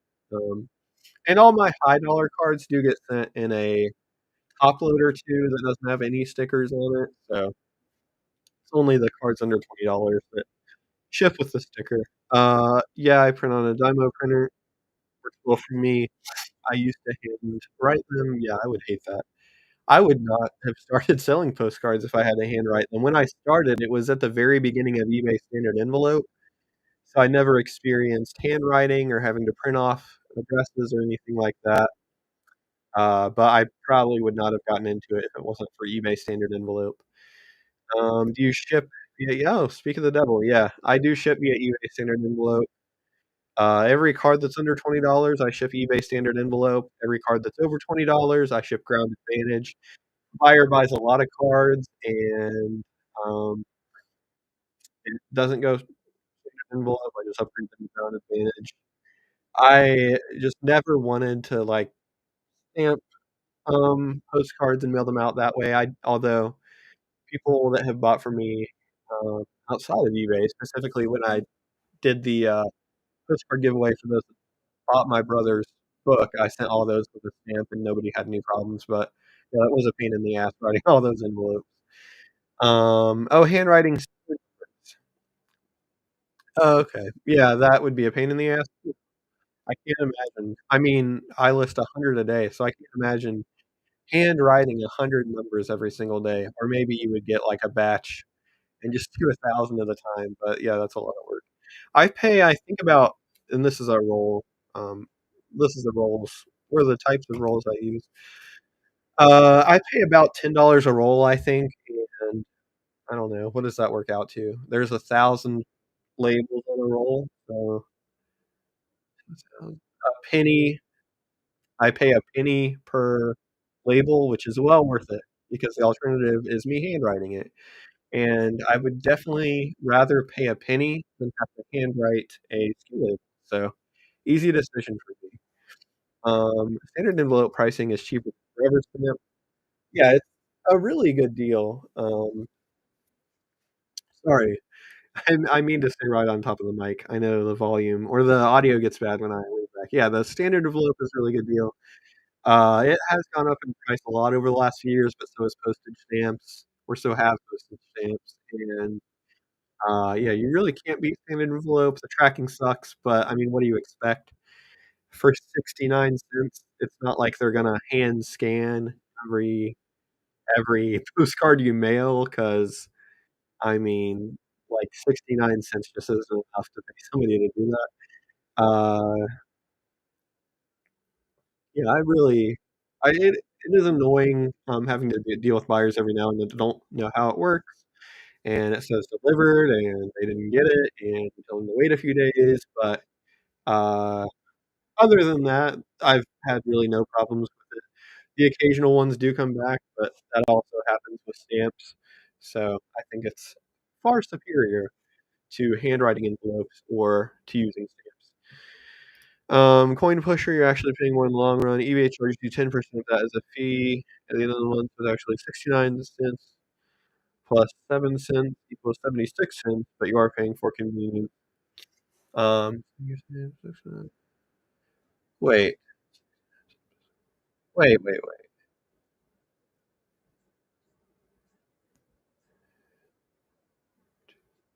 Wait, okay. I guess I have never looked into this, but I guess what you're saying is eBay double charges fees on shipping, which, um I never realized. It doesn't make a huge difference to me for 7 cents more, but that is weird that they do that because I charge buyers for shipping, so they're already collecting the fees from the buyers, so they're collecting the fees again when they charge me shipping is what you're saying. I never realized they did that, yeah, I wish they didn't do that, that's kinda dumb, but, yeah, I'd still rather pay 76 cents rather than, uh yeah, the stamp and have to, you know, print out every address. You never looked at your invoice? Not the monthly one, I will check, Um, I would check what my fees are occasionally just to make sure everything adds up, but I don't really look at the invoice. I know that everything is about what it should be, without looking at it, and I would know if something was significantly off.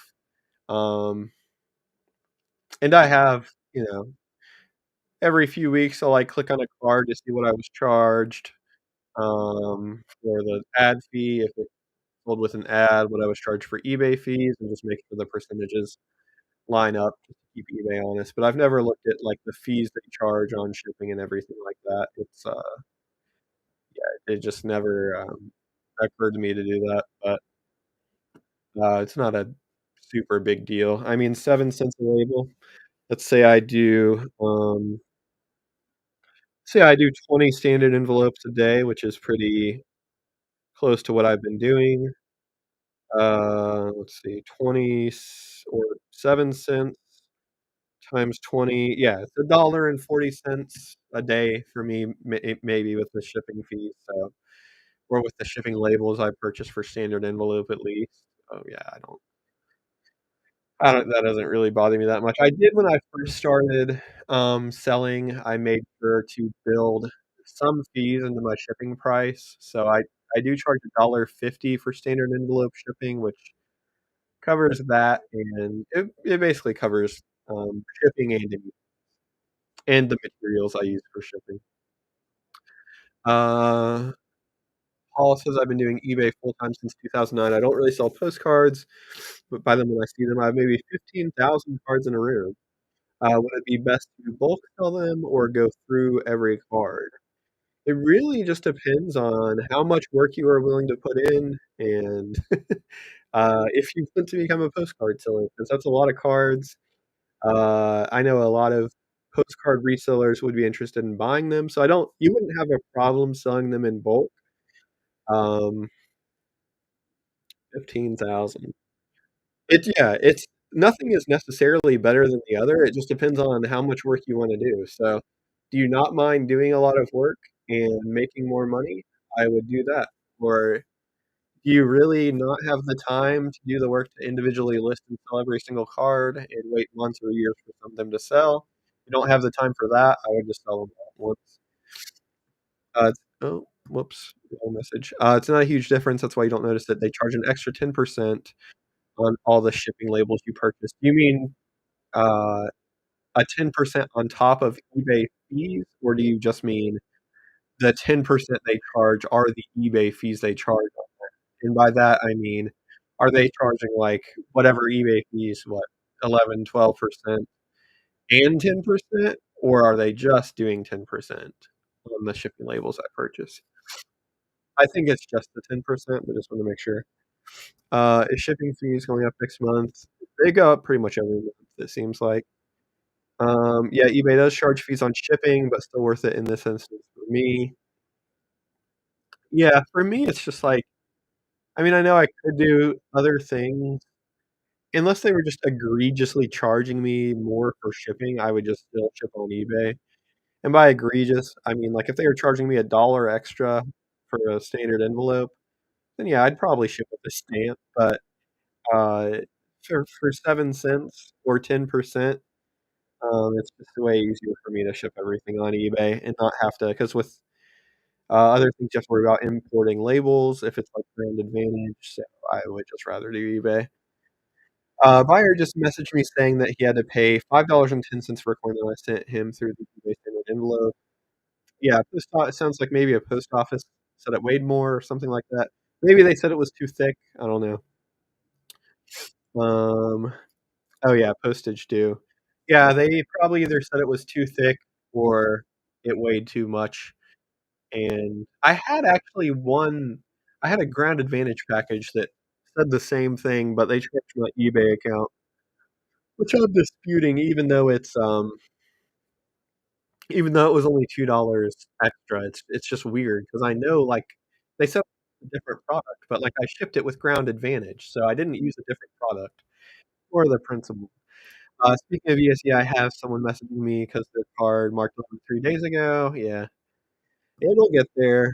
I I need to think of some clever thing to tell the buyers, like, it got marked delivered because a postal machine saw your card and said it was special and set it to the side to get hand delivered by the best agent they have, so that's why it's not delivered yet, but it will be on their way soon. If you pay $10 for a shipping label, they'll charge you another dollar on top. Yeah, that's, not super surprising. I didn't know that specifically. I mean, I know exactly how much money I make. So, like, I know that I'm paying, like, this amount of fees total, but I didn't know that that specifically was a fee. Yeah, I'd say it's a little disappointing, not super surprising, but for me, eBay's probably still the best option, and it's just easier to do shipping there. Are the new eBay rigid envelopes machinable? You mean the 5 by 7 ones? I do them ground advantage, but I would never send them standard envelope. I'm definitely going to call them. Um, I listed all my Continentals, which wasn't much, as throughout any with damage, bent corners, scratches, they were all 1980s plus. Was I right or wrong? Well, that's not really a right or wrong answer. No, I list a lot of Continentals. I don't list every single Continental, but if it's a neat scene, the Continentals right now, I mean, it could change, but a lot of Continental cards aren't as saturated as standard size cards because a lot of dealers only list standard size cards, and if you go to the stores of um, some of the biggest dealers on eBay, you won't really find any individual Continental size cards in their store. Uh, so you're not right or wrong, it's just something you can do. And I list Continental cards, and I don't list them all, but, yeah, I would say that's I would I would was if I got them for a good price and I didn't have a lot of and if I didn't have all these boxes behind me to list, I would list all Continental cards. I've never seen an additional shipping fee in my transaction like before. The envelopes and a cheap postcard and a sticker also cost too. Yeah. Yeah, that's what some buyers don't it doesn't happen very often, but every now and then a buyer will message me and be like, "I paid $1.50 for shipping, and this label says 69 cents." Like, "Yeah, you're not paying for just for the that's for the postage.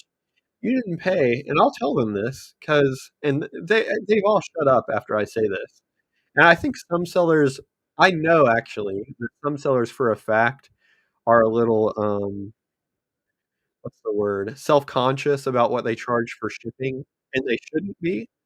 Because if you just tell a buyer what it like, the vast majority of the time, they'll just shut up, and I'll say, "Yeah, you're also paying for the envelope, for the label, for the printer that I use to print the label, for the sleeves that the postcard is in, and my time, most importantly, my time to package up that postcard." And with all that being said, I think $1.50 is a bargain. I say that in a nicer way, but that's what I say to any buyers who complain about the shipping costs. Because where else can you find um, get that kind of a deal for $1.50. And I should be charging more for shipping probably. I'll raise it whenever they raise the rates again, I'll probably raise shipping, but I know some sellers do a little less than me, some sellers do, like, $2 or $2.50. I don't think many sellers do more than that if they're shipping with letter or standard envelope. Uh, I do well with Continentals, but I know lots of people who don't list them, to each their own.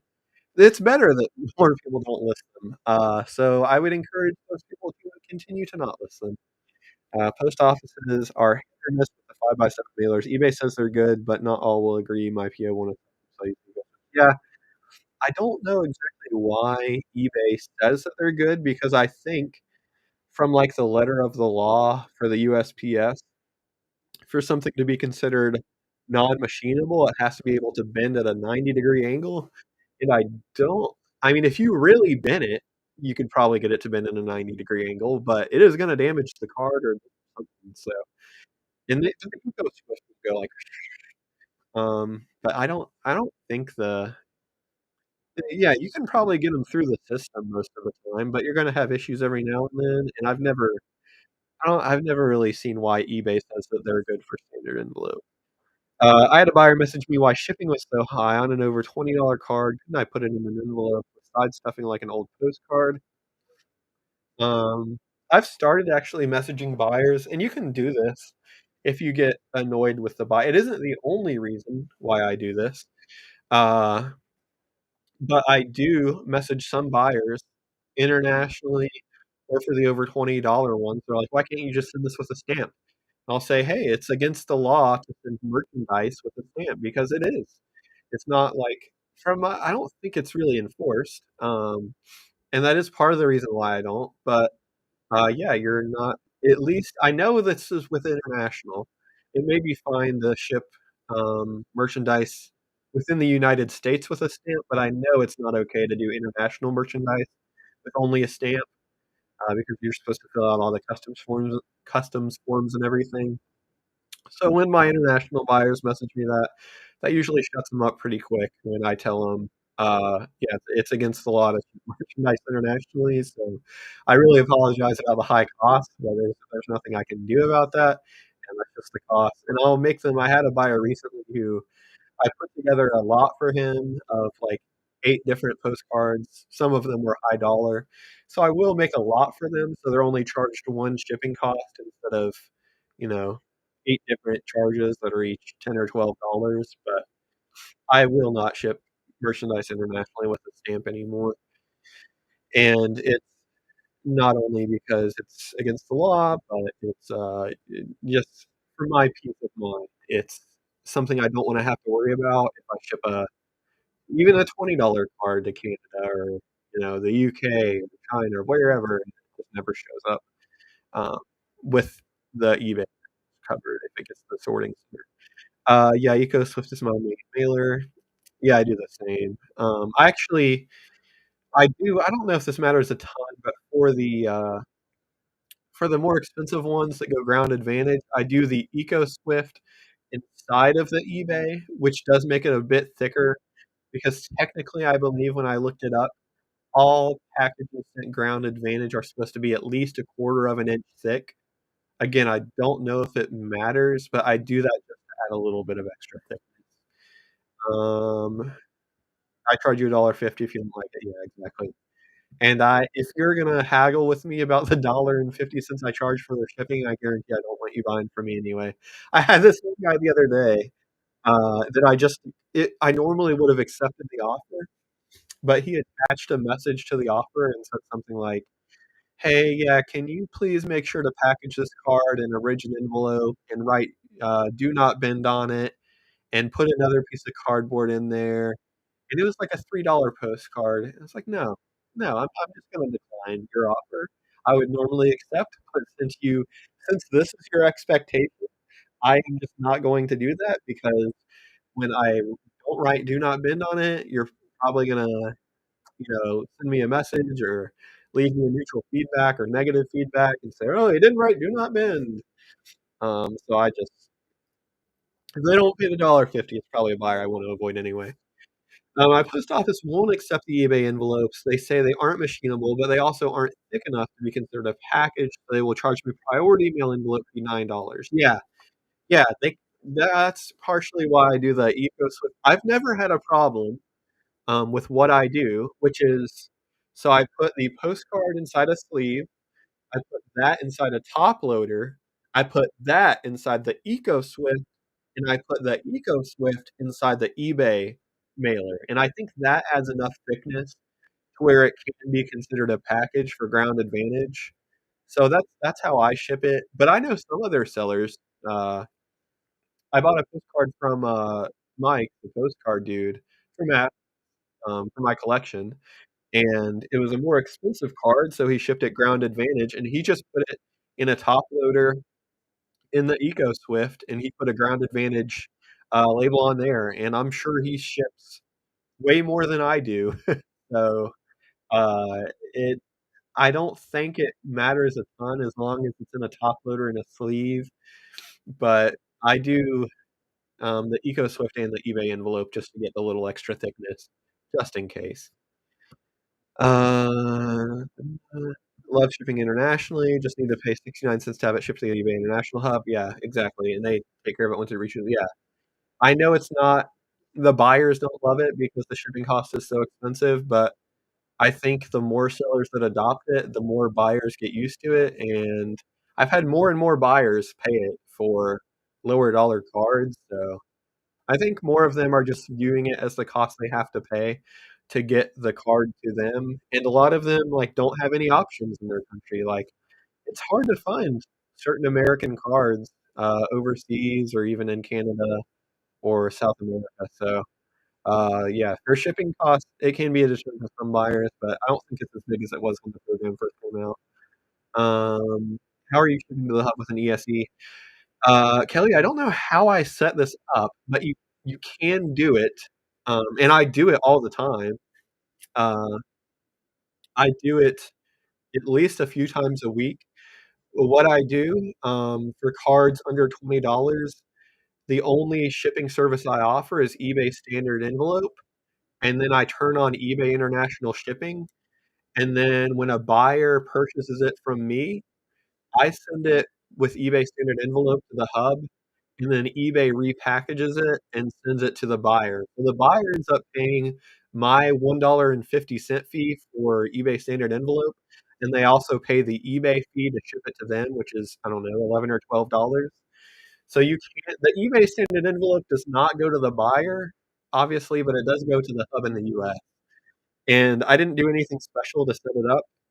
eBay Standard Envelope is just the only thing I offer, or the only shipping service I offer on those postcards under $20, and, I turned on eBay International Shipping, and it just happened. I had someone messaging me the other day saying I was price gouging for charging $10 for a postcard. Yeah, I love don't you love the buyers like that?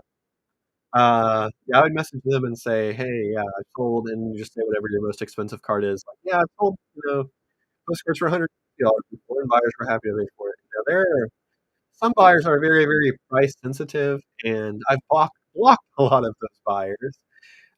One of them collects from a smaller town in Georgia, and, he will pay no more than $5 a card, no matter what type of card you have, and eventually I just blocked him because there's only so many $5 offers I wanna get. And someone messaged me that was the same thing you said. I do EcoSwift for ESD and then Chip Ground Advantage and Box. Yeah, Box is probably safer, since it's definitely the thickness.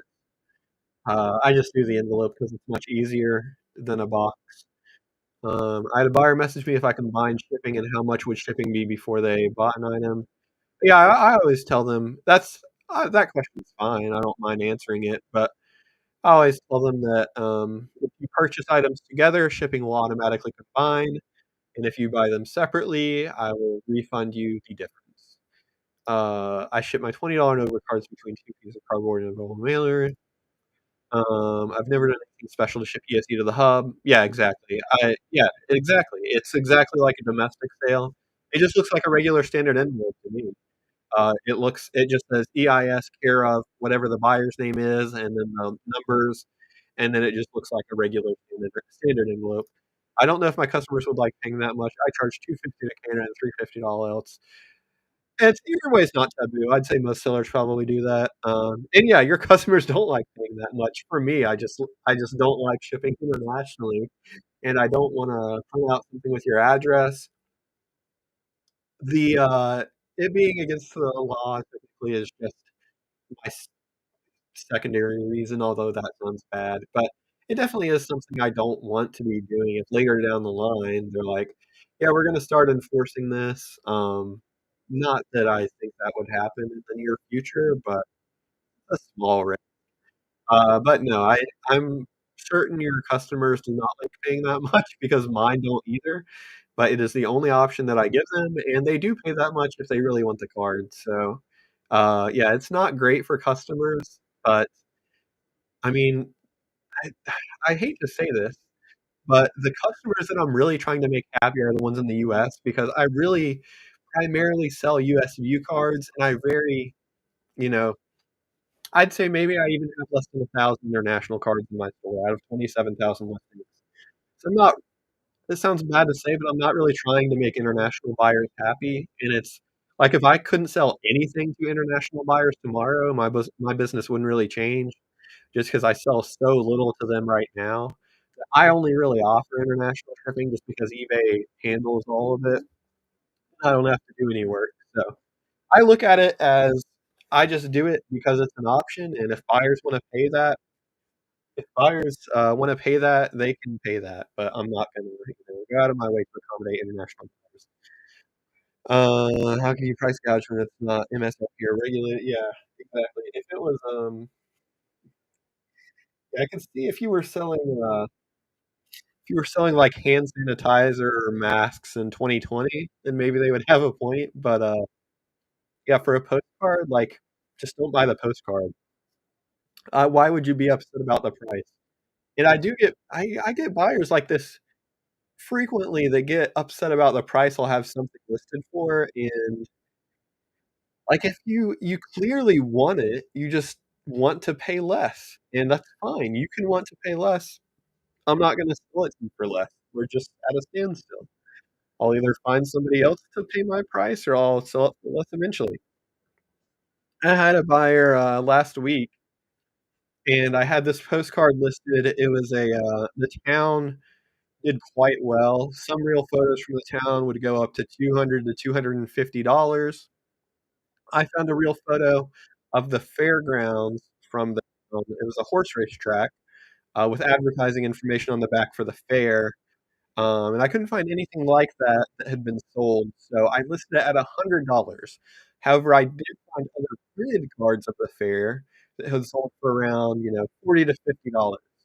And a buyer messaged me about that card and wanted to pay $60 for it, and they said, "Hey, most of the stuff from the fair sells for 40 to $50." I was like, "Yeah, you're absolutely right, but I've never seen a card like this before. I've never seen a real photo of this horse race track. I have seen a printed photo or a printed card of this track before that has sold, 40 to $50." And they were not willing to pay more than $60. I was like, "Yeah, that's fine.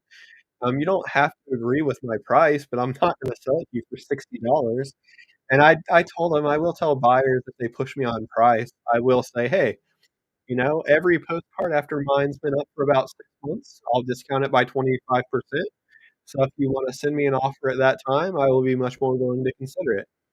And then they sent some snarky message and they were like, "Well, 6 months from now, the price is gonna go down." I was like, "Okay, well, then I'll just decline your offer again." I didn't actually reply, but that's what I was thinking in my head. Like, I don't it just bothers me. If I see a card that I collect and I really want to buy it and I think the price is high, I will never message the seller. I will maybe if it's a card I really want, I'll maybe add it to my watch list and wait for it to go down in price and then buy it then. But I'm never gonna be like, "Hey, you should lower the price of this," because that's just ridiculous. Like, it's their card, and they can price it how they want to price it. Nancy said I took a 6 by 8 eBay envelope with no stuffing, just a postcard going ground advantage. Yeah. Yeah, my uh, mailman takes them every day. I have a great mailman. Shout out to our mailman. I don't know his name. I should know his name, but, yeah, he takes them every day. They scan it. They say it's fine. It really just depends. If they're being really, you know, by the letter of the law, they could get out a measuring tape and be like, "Well, yours isn't a quarter of an inch thick, so this doesn't qualify." But the vast majority are just not gonna do that, and for those that do, I put a little extra padding in there with, EcoFlip. So on the bulk deal, what would you ask, say, per 1,000 cards? 1,000 prices vary, but just an estimate. Yeah. If you sell them, you'd probably do better selling them 1,000 at a time rather than selling them, all at once. It depends if they're, like, good unpicked through cards, I would probably ask 250 to 350 per 1,000 cards. Um, it it depends on the type. It's hard to say without seeing the cards. That's just if they're like a nice, really unpicked through collection where you can expect some nice real photos and some nice early printed cards and maybe a Halloween or 2 sprinkled in. That's what I say when I say 250 to 350 per 1,000 cards. If it's more of like, what we would consider dollar boxes and it's heavier on chrome cards and more modern cards and more common cards, I would probably say more in the range of 100 to 200 per 1,000 cards. That's just me. I'm sure everybody else will have a different opinion, but that's just what I would say to sell them at. Um, and I would say that would be a good price. If you wanna just test the waters, you could take 1,000 cards and just take really good pictures and get, like, 12 or 15 cards per picture, upload 24 pictures, maybe do a video, and just start that at auction at, like, $100 and see what it goes for. It'll probably get more than one bid, I would almost guarantee you that, if it's a decent lot, if you just wanna test the waters, and then that way "Hey, well, this 1,000 sold for, $378, so I'll just price these next boxes at 400 each," or whatever you wanna do. Um I offer free shipping. Would it hurt sales if I start charging for shipping? Everybody has a different opinion about that. I charge for shipping, and I don't think it hurts my sales, but other people will tell you they do free shipping and it really helps them, so there's no definitive answer. I can't tell you what to do. Everybody has a different, opinion about shipping and charging for shipping. I did have to refund a $40 order last week. Customer wanted a steep discount and then claimed it didn't arrive. Yeah. Yeah, I'm guessing it's international since you're talking about international, but, I mean, yeah, because in the US, I assume you only do standard envelope and a ground advantage, so everything would have tracking, but yeah, that's another downside of international. It doesn't happen that or at least when I ship with the stamp, it didn't happen that often, but it is something that can happen, and buyers can just say it didn't arrive, even if it did. Yeah, I blocked that person. He has been lowballing me on $5.49 free ship cards for weeks. Price gouging was the end of it, yeah. For those who are wanting to buy bulk, coming from experience, I would work through what you have before you go off the deep end. I've seen too many people overspend on backstock before the sales come. Yeah. Yeah, the best cards you have are the best cards you can buy are the cards you already have. Love the ones you're with. No, I don't know. I need to think of a clever phrase for that. No, yeah, a lot of people do that make that mistake of just buying, buying, buying, and not listing as much, which is why I try to buy it less frequently than I used to and just list a lot more, and I try to keep my inventory to list at about the same level, even maybe decreasing over time. Um, but yeah, definitely if you're starting out, just list what you have, make your money back, make some money, reinvest that money in postcards before you just buy, like, a shit ton of postcards. My national park continental cards have been selling well. Awesome. Yeah, a lot of the continental ones do really well, even if you wouldn't or, dealers wouldn't really think.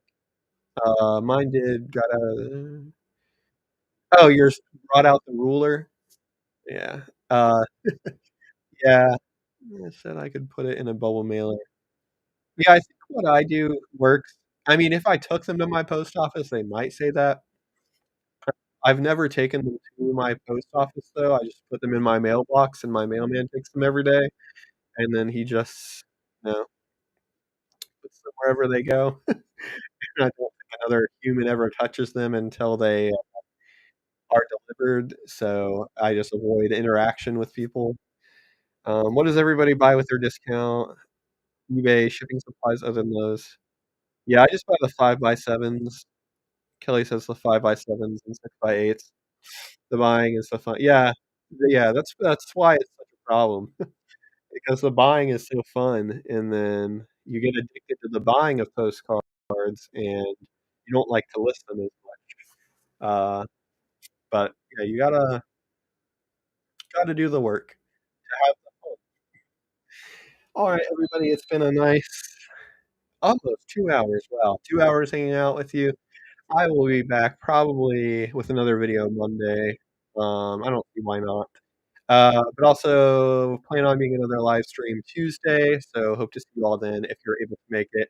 Great stream, happy for everybody to come. We got like 39 people here now, so really great turnout, really happy you all came in. I don't know how I talked for 2 hours, but I hope you enjoyed it at least, and I will see you all next week.